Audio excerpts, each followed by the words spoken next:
Welcome to vision WBPSC। আজকে গান্ধীজি সম্বন্ধে কিছু পয়েন্ট আলোচনা করব যেগুলি স্টেট ও সেন্ট্রাল পরীক্ষার জন্য খুবই গুরুত্বপূর্ণ। গান্ধীজির নাম এবং টাইটেল জানব। হাফ নেকেড ফকির বা অর্ধলগ্ন ফকির ও সেটিসিয়াস ফকির বলে সম্বোধন করেছেন Winston Churchill. Father of nation বা জাতির জনক বলে সম্বোধন করেছেন সুভাষচন্দ্র বোস। বাপু নামে সম্বোধন করেছেন সুভাষচন্দ্র বোস। তিনি সিঙ্গাপুর রেডিও স্টেশন থেকে এই নামটি বলে সম্বোধন করতেন। মহাত্মা বলেছেন রবীন্দ্রনাথ ঠাকুর। মালাং বাবা ক্যাভেরিলিস ও নর্থ ওয়েস্ট প্রভিন্স। কিং ও বেগার্স বলেছেন মদনমোহন মালব্য। গান্ধীজি লিখিত কিছু বই নিয়ে আলোচনা করব। গান্ধীজির ফার্স্ট রিটেন বুক হলো হিন্দ স্বরাজ, যেটা লেখা হয় 1909 সালে। লন্ডন থেকে সাউথ আফ্রিকা যাওয়ার পথে কিলডন অ্যান্ড ক্যাস্টেল শিপসে বসে। এছাড়া অন্য বইগুলো অল মেন আর ব্রাদার্স, এটি লেখা হয় 1933 সালে। India of my dreams 1947। কি টু দ্য হেল্প বুকটি লেখা হয় 1948। তার আত্মজীবনী বইটি হলো story of my experience with my Tudu, এটি গুজরাটি ভাষায় লেখা এবং ইংরাজি ভাষায় এই আত্মজীবনীটি অনুবাদ করেন তার পার্সোনাল সেক্রেটারি মহাদেব দেশাই। গান্ধীজি প্রতিষ্ঠিত কিছু আশ্রমের নাম জানব। ফোনিক্স সেটেলমেন্ট, যেটা সাউথ আফ্রিকার দারবানে অবস্থিত, প্রতিষ্ঠা হয় 1904 সালে। টলস্টয় ফার্ম, যেটা জোহানেসবার্গে অবস্থিত সাউথ আফ্রিকায়, এটি প্রতিষ্ঠা হয় 1910 সালে। এবং ভারতের আশ্রমগুলি হলো সবরমতী আশ্রম, যেটা গুজরাটে আহমেদাবাদে অবস্থিত।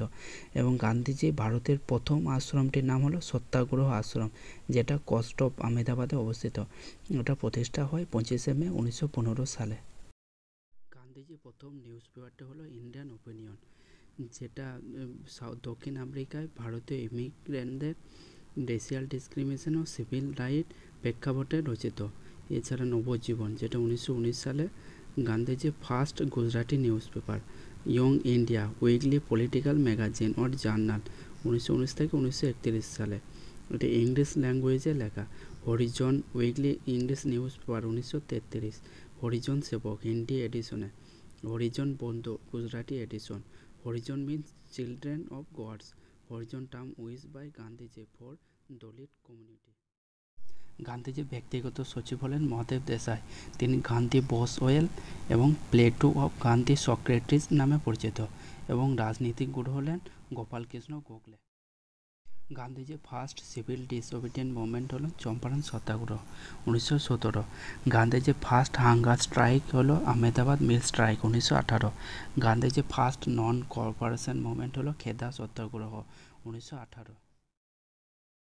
গান্ধীজি 1906 খ্রিস্টাব্দে দক্ষিণ আফ্রিকায় অন্যায় ও জাতিগত বৈষম্যের বিরুদ্ধে লড়াই করার জন্য নিষ্ক্রিয় প্রতিরোধ আন্দোলন প্রতিষ্ঠা করেন, যা সত্যাগ্রহ নামে পরিচিত।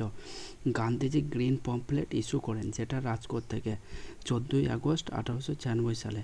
মহাত্মা গান্ধী 5 বারের জন্য শান্তির জন্য নোবেল প্রাইজের জন্য মনোনীত হয়েছিলেন।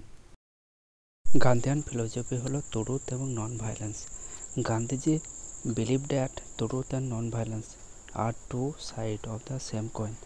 গান্ধীজি সত্য এবং অহিংসা হলো একটা পয়সার দুইটি দিক। গান্ধীজি সত্য এবং অহিংসার প্রতি বিশ্বাস রাখতেন। গান্ধীজি যেসব অত্যদের লেখা ইন্সপায়ার হয়েছিলেন বা অনুপ্রাণিত হয়েছিলেন তারা হলেন Leo Tolstoy, John Ruskin. গান্ধীজি's translation of unto this last Gujarati language is called সর্বাদয়।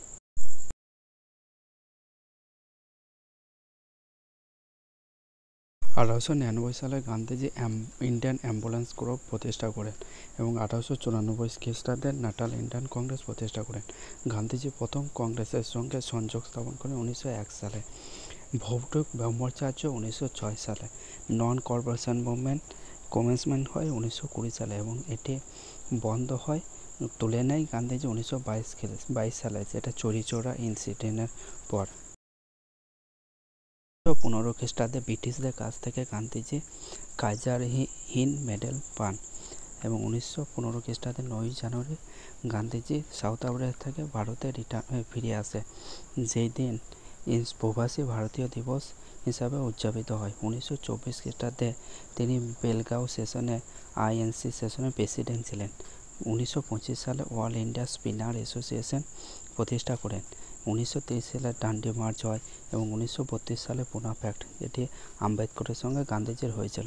1942 খ্রিস্টাব্দে কুইট ইন্ডিয়া মুভমেন্ট হয়। এই মুভমেন্টের স্পিচ ছিল do or die. Gandhiji Jallianwala Bagh হত্যাকাণ্ডের পর ব্রিটিশদের দেওয়া কাইজার-ই-হিন্দ মেডেলটি ফিরিয়ে দেন 1919। গান্ধীজি টাইম ম্যাগাজিনে পার্সন অফ দ্য ইয়ার হয়েছিলেন 1930 সালে। গান্ধীজির ওপর একজন ট্রাইবাল নেতা ইন্সপায়ার হয়েছিলেন, তিনি হলেন জাডো নাগ।